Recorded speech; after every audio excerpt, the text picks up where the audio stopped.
ప్రభునందు ప్రియులారా, మీ అందరికీ ప్రభువైన యేసుక్రీస్తు నామమున శుభములు. మీరు చిన్నపిల్లలతో ఆడుకుంటున్నప్పుడు వారి నవ్వులకు మీరు ఆకర్షించబడతారు. ఆ నవ్వుల కోసం ఆ పిల్లలతో ఆడుకోవాలని అనుకుంటారు. దైవ సేవకులలో కూడా నవ్వించే వారిని అనేక మంది అభిమానిస్తూ ఉంటారు. వారి డేట్స్ ఖాళీ ఉండవు. ఆదికాండమును చదువుతుంటే ఆ పుస్తకంలో నాకు 3 రకాల నవ్వులు కనిపించాయి. ఆదికాండము 21వ అధ్యాయము 6వ వచనంలో శారా తన 90 సంవత్సరాల వయసులో బిడ్డను కని ఆ బిడ్డను గురించి ఇలా మాట్లాడింది. దేవుడు నాకు నవ్వు కలుగు చేసెను, వినువారెల్లా నా విషయమై నవ్వుదురనెను. శారా ఆ విధంగా చెప్పటానికి ముందే అబ్రహాము తన కుమారునికి ఇస్సాకు అని పేరు పెట్టాడు. ఇస్సాకు అనే పదం ఇచ్వా అనే హెబ్రీ పదము నుండి వచ్చింది. దాని అర్థం అతడు నవ్వుతాడు అని. ఆదికాండములో నేను గమనించిన నవ్వులను 3 రకాలుగా వర్గీకరించవచ్చు. మొదటిది అవిశ్వాసపు నవ్వు.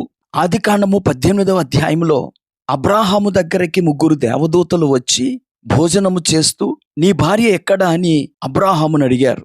గుడారములో ఉన్నదని చెప్పాడు. అప్పుడు వాళ్ళన్నారు, మీదిటికి ఈ కాలమున నీ యొద్దకు నిశ్చయముగా మరలా వచ్చేదను, అప్పుడు నీ భార్య అయిన శారాకు ఒక కుమారుడు కలుగును అని చెప్పారు.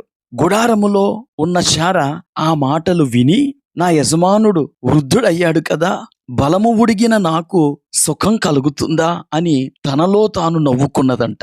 ఆ విషయాన్ని దేవుడు గ్రహించి, యెహోవాకు అసాధ్యమైనది ఏదైనా ఉన్నదా, శారా ఎందుకు నవ్వింది అని అడిగాడు దేవుడు. అప్పుడు శారా భయపడి నేను నవ్వలేదు అన్నది. నిజానికి శారా గట్టిగా అహాహా అని నవ్వలేదు గాని తనలో తాను నవ్వుకున్నది. అవిశ్వాసముతో నవ్వింది. అయితే దేవుడు ఆమె అవిశ్వాసాన్ని పరిగణలోకి తీసుకోకుండా తాను చేసిన వాగ్దానాన్ని ఆమె పట్ల నెరవేర్చాడు. మన జీవితంలో కూడా దేవుని వాక్యాన్ని వింటున్నప్పుడు, దేవుడు మనల్ని దీవిస్తానని వాగ్దానం చేస్తున్నప్పుడు, దేవుడు మనల్ని స్వస్థపరుస్తానని, అభివృద్ధి చేస్తానని మాట్లాడుతున్నప్పుడు మనలో కూడా అవిశ్వాసపు నవ్వు వస్తుంది. అయితే మనము అవిశ్వాసముతో నవ్వకుండా బైబిల్ గ్రంథములో భక్తులు పొందిన అద్భుతాలను జ్ఞాపకం చేసుకొని విశ్వాసంతో నిరీక్షించాలి. ఇక ఆదికాండంలో కనిపించిన 2వ నవ్వు అపహాస్యపు నవ్వు. సొదొమ గొమొర్రాలు అగ్ని గంధకముల చేత నాశనం కాక మునుపు లోతు తన 2 కుమార్తెలను పెండ్లాడనయ్యున్న యువకుల దగ్గరికి వెళ్ళి, లెండి ఈ చోటు విడిచిపెట్టి రండి, యెహోవా ఈ పట్టణమును నాశనము చేయబోతున్నాడని చెప్పాడు. అప్పుడు ఆ యవనస్తులు లోతును ఎగతాళి చేశారట. అక్కడ బైబిల్లో మాకింగ్ అనే పదం ఉంటది. ఆకాశము నుండి అగ్ని కురవడం ఏమిటి, ఈ పచ్చని అభివృద్ధి చెందిన ఈ పట్టణాలు అగ్నికి ఆహుతైపోవటం ఏమిటి అని వారు లోతును అపహసించారు. అయితే లోతు చెప్పినట్టుగానే జరిగింది. ఆ పట్టణాలు నాశనమైపోయాయి. ఆ యవనస్తులు కూడా కాలి బూడిదైపోయారు.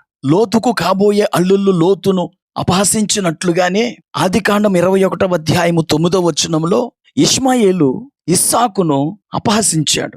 అక్కడ కూడా మోకడ్ అనే పదాన్ని మనము చూస్తాం. మోకడ్ అంటే అపహాస్యము చేయుట. అతడు అలాగు ఇస్సాకును అపహాస్యము చేయుట ద్వారా అతడు తన ఇంటిని తన తండ్రిని వదిలిపెట్టి అడవిలో పెరగాల్సి వచ్చింది. కనుక దేవుని బిడ్డలమైన మనం దేవుని వాగ్దానములను, దేవుని అద్భుతాలను అపహాస్యము చేయకూడదు.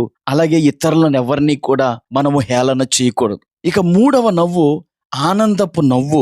ఇక్కడ శారా నవ్విన నవ్వు. 90 సంవత్సరాల వయసులో దేవుడు శారాకు నవ్వు కలుగు చేశాడు. 25 సంవత్సరాల నిరీక్షణ నెరవేరినప్పుడు ఆమెకు ఆనందపు నవ్వు వచ్చింది. ఈ మాటలు వింటున్న నా ప్రియ స్నేహితురా, సోదరి, నీ బాధలు, నీ దుఃఖము అంతరించిపోయి నీకు నవ్వును కలిగించు ఆయనను భక్తితో సేవించు. ఆయనే నీకు నవ్వును కలుగు చేస్తాడు. ప్రార్థన చేసుకుందాం. కృపా కనికరం కలిగిన మా తండ్రి, నీకు వందనాలు. ఈ మాటలు వింటున్న వారిలో కొద్దిమంది మనసారా నవ్వుకొని అనేక దినాలయ్యింది. వారి జీవితాల్లో అద్భుతాలు చేసి వారి ఆశలు నెరవేర్చి శారాకు నవ్వు కలుగు చేసినట్లుగా మా వీక్షకులకు కూడా నవ్వు కలుగు చేయమని యేసుక్రీస్తు నామమున ప్రార్థించి వేడుకుంటున్నాము. ఆమేన్.